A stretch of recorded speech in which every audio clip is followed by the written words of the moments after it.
joking aside, I really would like to thank Dipu for all his help, because I really couldn't have done all this without him. There was Dipu, Nitin, I think Anna.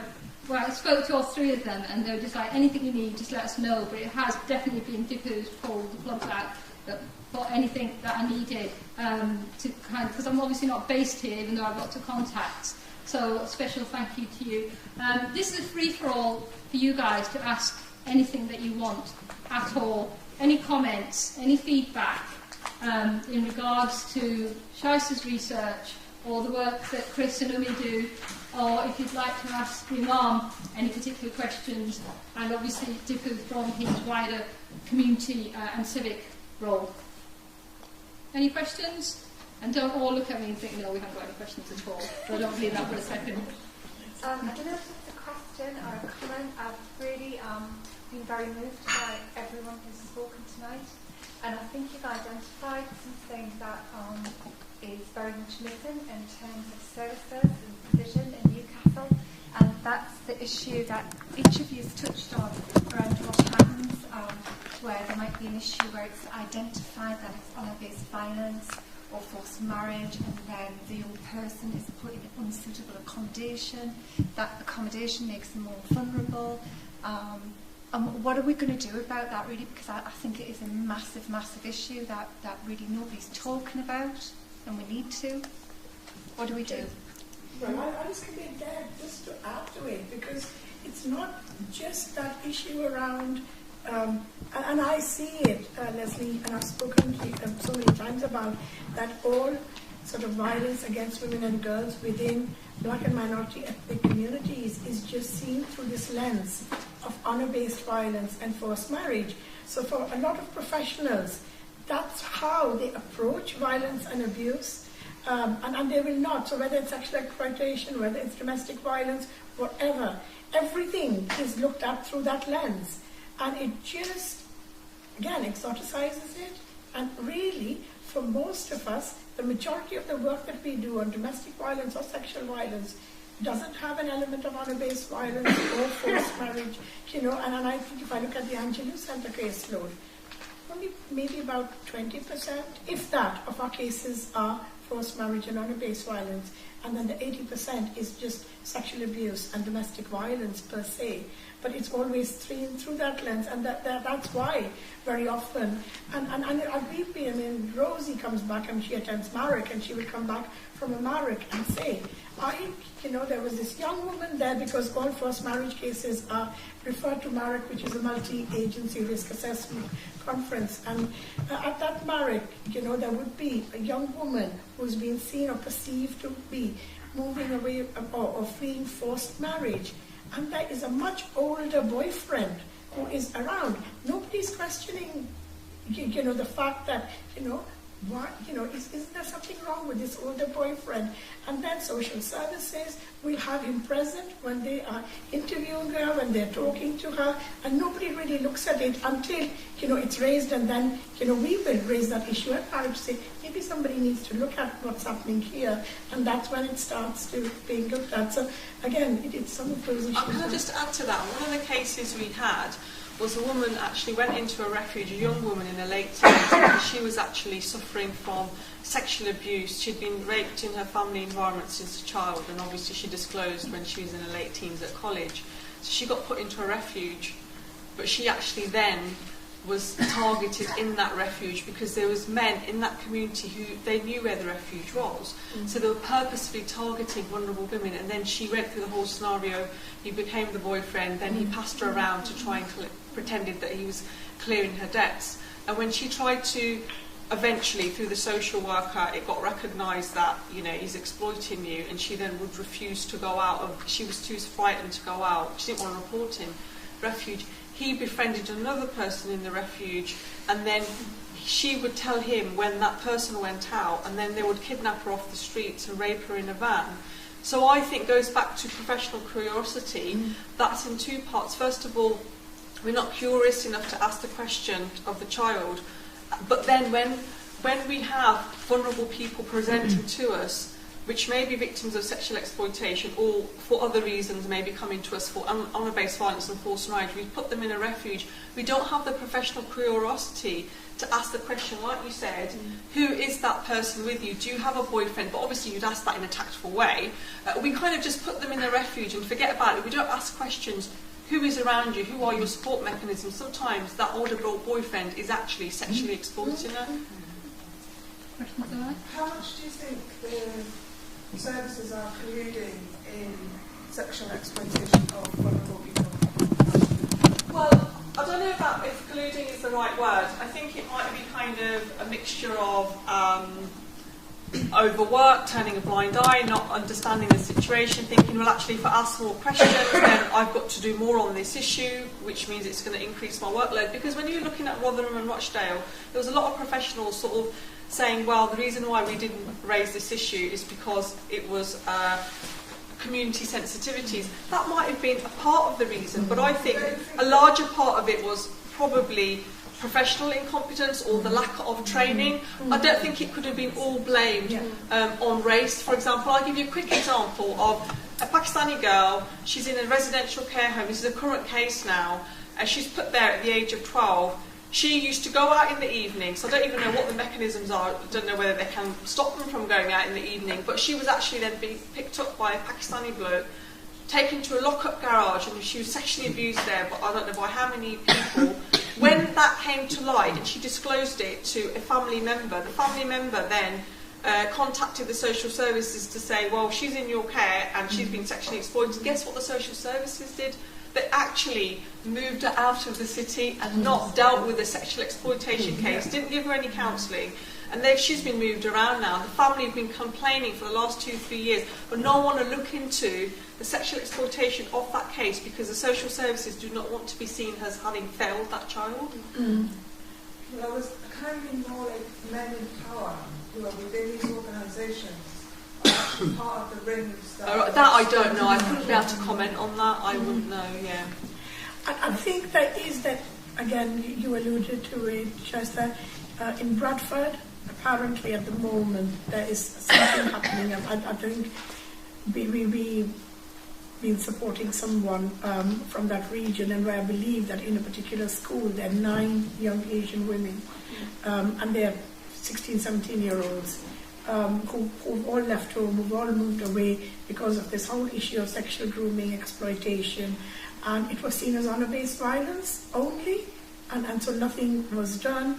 So they've been moved around, and then the community response. Sometimes, there's the Muslim Women's Network helpline, but then community groups, faith groups are setting up helplines, but there are no safeguarding procedures in place, and they don't even have a good knowledge and understanding and training in referral pathways, what to do in that situation. So although the community is trying to respond in some ways, some communities, but those structures are not in place for that to happen effectively, so that people work together, and then in those situations girls are not left at greater risk than they were where. But I was talking about Bradford. Apparently, I don't know, in its hearsay that there are 2 social workers who are probably involved in that grooming as well. So and again, it's hearsay. Before I Sorry. I just wanted to add to that point. In Newcastle 10 years ago, we actually raised an issue in terms of local authority employees and employees in other public organisations actually targeting women in the refuge and grooming them, and exactly going through the same sort of process. We had meetings with the senior managers within local authority, heads of services.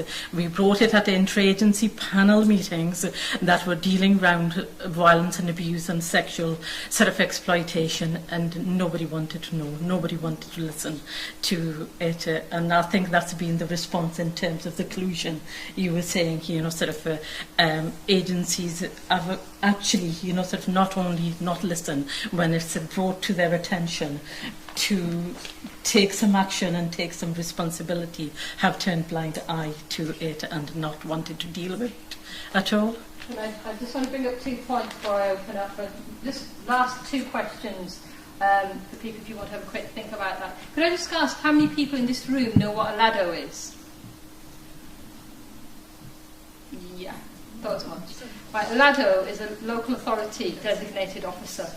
Their job is to investigate any complaint of abuse, or whether it's somebody being hit at school or sexual abuse or anything at all. That's within schools, within faith institutions, across the board. They're the independent officer. But what happens is, I think the majority of, especially the Anglican and Catholic churches now have designated safeguarding officers that this person would go to if a complaint was made. But it's not the same within the masjid, within the gurdwaras, or within the mandirs. There's lots of issues where, when people are coming to me, the LADO officer is thinking, right, I've had a complaint. Can you give me the name of who to talk to in the temple? I said, well, without you going into the details and breaching confidentiality, I need to know who the complaint's about. If it's about the priest, and I give you the name of the priest, that kind of undermines it all. But there are, most of these institutions will have safeguarding policies, but unfortunately they don't really stand up to scrutiny. And a lot of that is coming back to us to question the processes. And also picking up the point about pathways and effective kind of engagement and support of victims. I think Women's Aid nationally are doing a piece of research at the moment in terms of the cost analysis of how much it costs every time a victim or a survivor goes through the system. Umi and I think a couple of other people talked about Mareks. I think what Women's Aid have found, for every single meeting of a Marek, each case costs £11,000. And bearing in mind, some cases can go on for 2 years supporting a particular individual. When you think about the cost, that implications. For me, I think I'm very much at the opposite end to where a lot of my colleagues stand in terms of legislation and waiting to deal with something once it's become illegal. For me, I think as communities, as statutory bodies, voluntary, a lot of our efforts should be kind of focused on preventative work to stop this happening in the first place. Once it happens, it's too late. And I think it takes a lot of investment to kind of recover some of the damage that happens to us, not only that individual, but to us as a society. Right, very quickly, just a couple of quick questions, and then we can go for some food. I just wanted to ask Shasta, when you presented this research to government, what the response has been and what the promises have been as a result? I have gone to various government meetings. I guess on the upside is they now acknowledge, so they even acknowledge in roundtable meetings, they'll say, yes, it's happening now in all communities. I feel that they didn't really do that before when you were at that roundtable. However, in terms of any positive action, I'm not seeing any positive action, so I'm not seeing any training in terms of awareness raising of diverse victims, particular vulnerabilities. I don't see any funding being put towards that. So, you know, even for example, these victims, if you look at how a lot of them came to light, it wasn't through police or social services. Actually, it was through BME third sector organisations. So maybe what is needed is there's lots of sexual exploitation projects around the country, but maybe there needs to be a specialist BME one, which was, I'm not saying we should run that. I think someone else should be running that. But that was a recommendation. But you need funding for that. But they've made no. So I have not seen any concrete moves from government to basically address a single recommendation on the vulnerability and how to basically help these young victims. I'm still waiting. You know, we'll have to maybe try and see what happens after the elections. I want to ask Iran's a question. I've been reading about some mosques around the country where this kind of discussion is going on inside the mosque. So, especially when we've been talking about the perpetrators being within the family, so it's a really delicate area. Is that something that you are doing, could be doing, or would do? Yeah, a couple of years ago, a group of scholars from the northeast, together with Councillor Deborah, we went through some training to make ourselves aware of the various types of domestic violence and abuses that take place within communities, how to prevent any of these abuses happening in the future, and also putting measures and mechanisms into place so that these things are not just prevented but also reported as well, and safeguarding measures are put into place as well. I'm sure Councillor Deborah would elaborate more on that after me, but in regards to the discussions that Steve mentioned, yes, there are discussions taking place, but equally, personally myself, I feel as well there's got to be something much more than discussions. There's got to be mechanisms put into place as well. So I do believe that mosques have to be, in terms of, especially when children do go to mosques after school for reading sessions, etc. There's got to be safeguards put into place, especially in regards to teachers. They've got to have CRB checks, etc. and all that. So that's the kind of thing. That's just some of the things that I'm pushing forward with the imams that I've been with. In regards to having some sort of formal training via the council, etc., in regards to how to safeguard children, especially within our community settings. I think if I could touch upon the, because I've listened to a lot today, and there's been a lot for me to take in, and there's a lot of things which I didn't know, and I've learned through today's conference.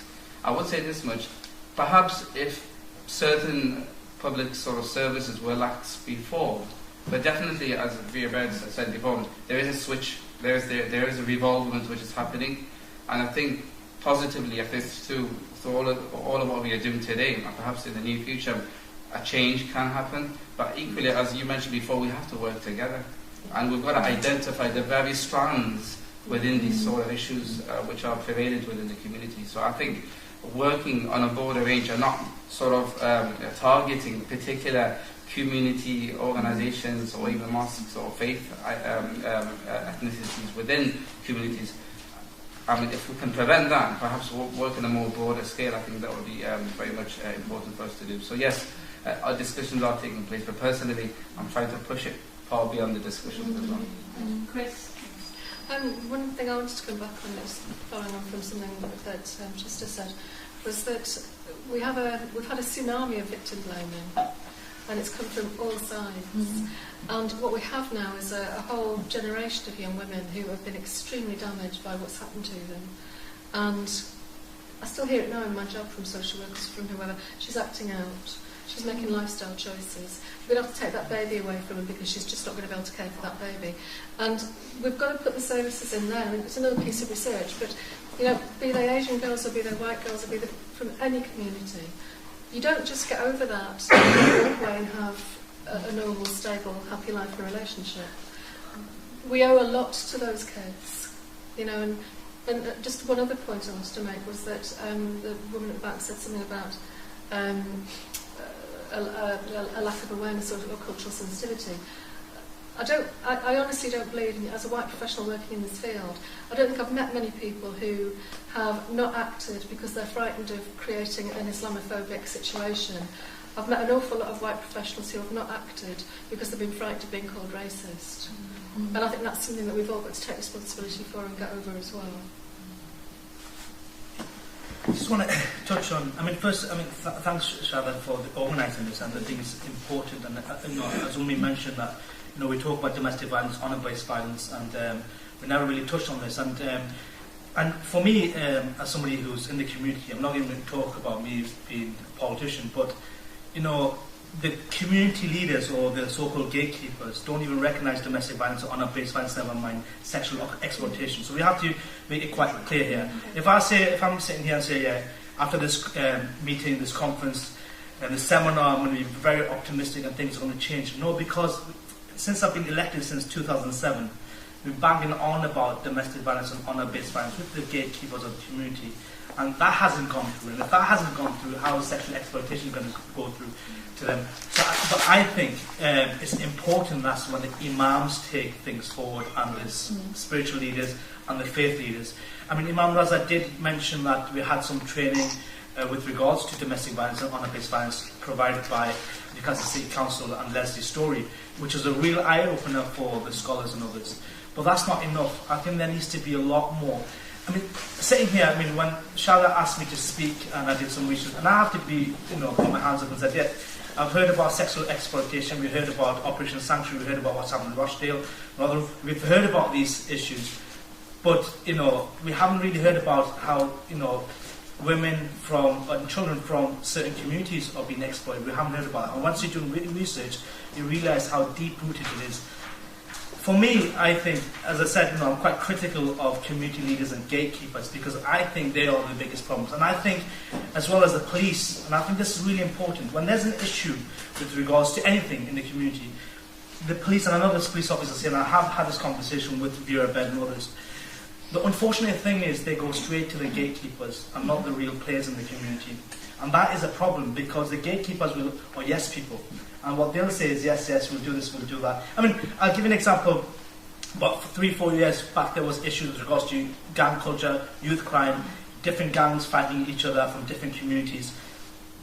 What do the police do? They go straight to those so-called community leaders who've been here since the 70s, but not in touch with the younger generation. Nothing really happened because they approached the wrong people. And I think that police and authorities really need to acknowledge that apart from gatekeepers in the communities, there are people like imams, faith leaders and scholars who can really be a voice for the community. Although I do believe that the imams' hands are tied to a certain extent, because then you've got the gatekeepers who are the committee members who are really not allowing likes of Imam Mazza. And I always praise Imam Mazza. We've done a lot of work together, been to Auschwitz, been to Srebrenica. We do a lot of proactive stuff in the community. However, when it comes to addressing issues when it comes to sexual exploitation, domestic violence and other issues, he will and other scholars will come across a lot more barriers than anyone else, and that is an issue. And I think it's important to educate these scholars, because in a few years' time, 10, 15 years' time, these gatekeepers are not going to be there anymore.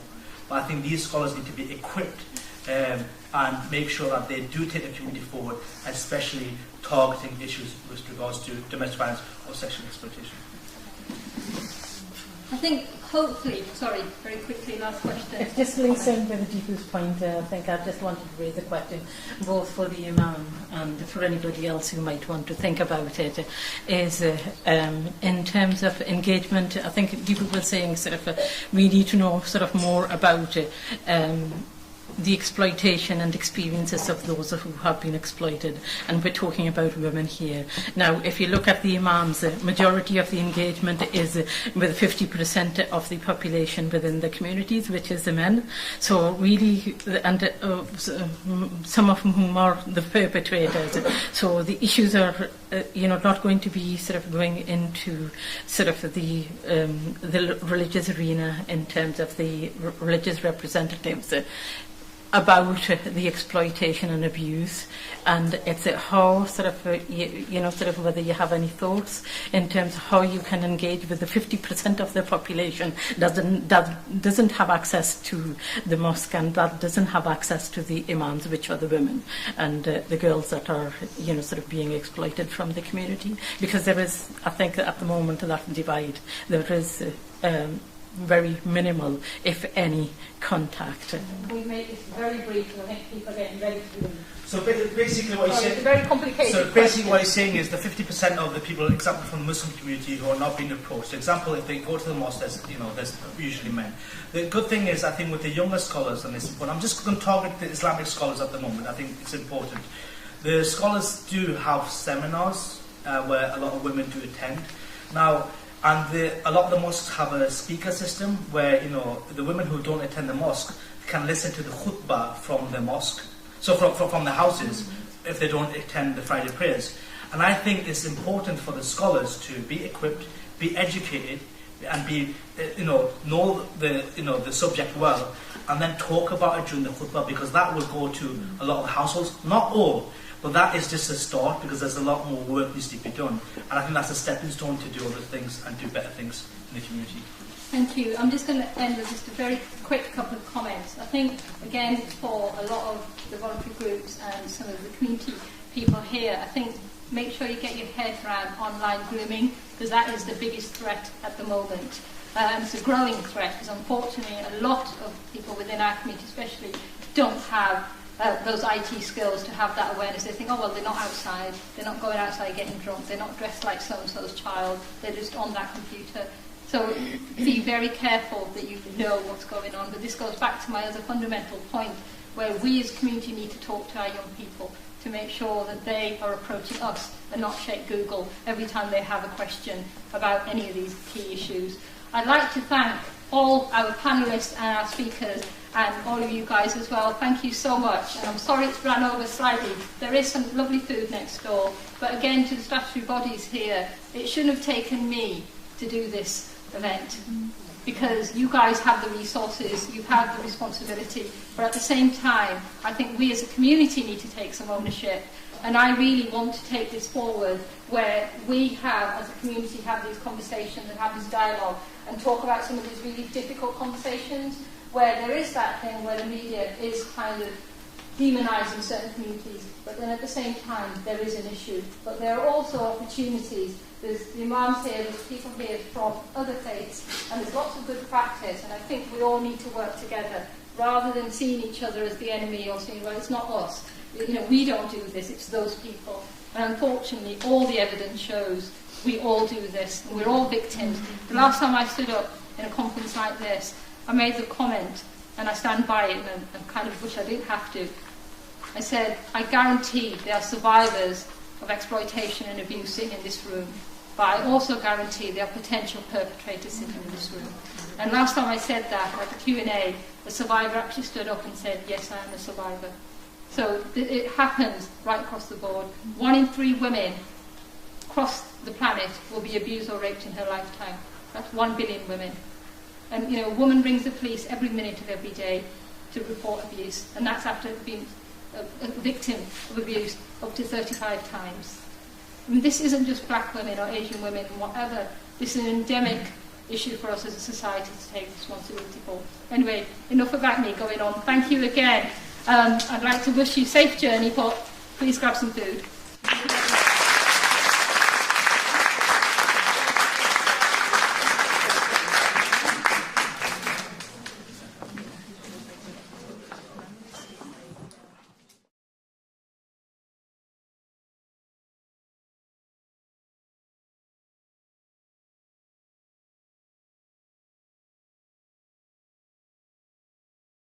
20%, if that, of our cases are forced marriage and honor-based violence, and then the 80% is just sexual abuse and domestic violence per se. But it's always through that lens, and that's why very often, and we've been, I mean, Rosie comes back and she attends Marek, and she will come back from a Marek and say, there was this young woman there, because all forced marriage cases are referred to Marek, which is a multi-agency risk assessment conference, and at that Marek, there would be a young woman who's been seen or perceived to be moving away or fleeing forced marriage. Where it's identified that it's honor-based violence or forced marriage, and then the young person is put in unsuitable accommodation. That accommodation makes them more vulnerable. What are we going to do about that, really? Because I think it is a massive, massive issue that really nobody's talking about, and we need to. What do we do? Well, I was coming there just to add to it, because it's not just that issue around, and I see it, Leslie, and I've spoken to you so many times about that all sort of violence against women and girls within black and minority. Or if you'd like to ask Imam any particular questions, and obviously differ from his wider community and civic role. Any questions? And don't all look at me and think, no, we haven't got any questions at all. But I'll leave that for a second. I don't know if it's a question or a comment. I've really been very moved by everyone who's spoken tonight. And I think you've identified something that is very much missing in terms of services and provision in Newcastle. And that's the issue that each of you has touched on around what happens where there might be an issue. The communities is just seen through this lens of honor-based violence and forced marriage. So for a lot of professionals, that's how they approach violence and abuse, and they will not. So whether it's sexual exploitation, whether it's domestic violence, whatever, everything is looked at through that lens. And it just, again, exoticizes it. And really, for most of us, the majority of the work that we do on domestic violence or sexual violence doesn't have an element of honor-based violence or forced marriage, and I think if I look at the Angelou Centre caseload, only maybe about... All joking aside, I really would like to thank Dipu for all his help, because I really couldn't have done all this without him. There was Dipu, Nitin, I think Amar. Well, I spoke to all 3 of them, and they were just like, anything you need, just let us know. But it has definitely been Dipu who's pulled the plug out for anything that I needed to because I'm obviously not based here, even though I've got to contacts. So a special thank you to you. This is a free-for-all for you guys to ask anything that you want at all. any comments, any feedback in regards to Shaista's research or the work that Chris and Umi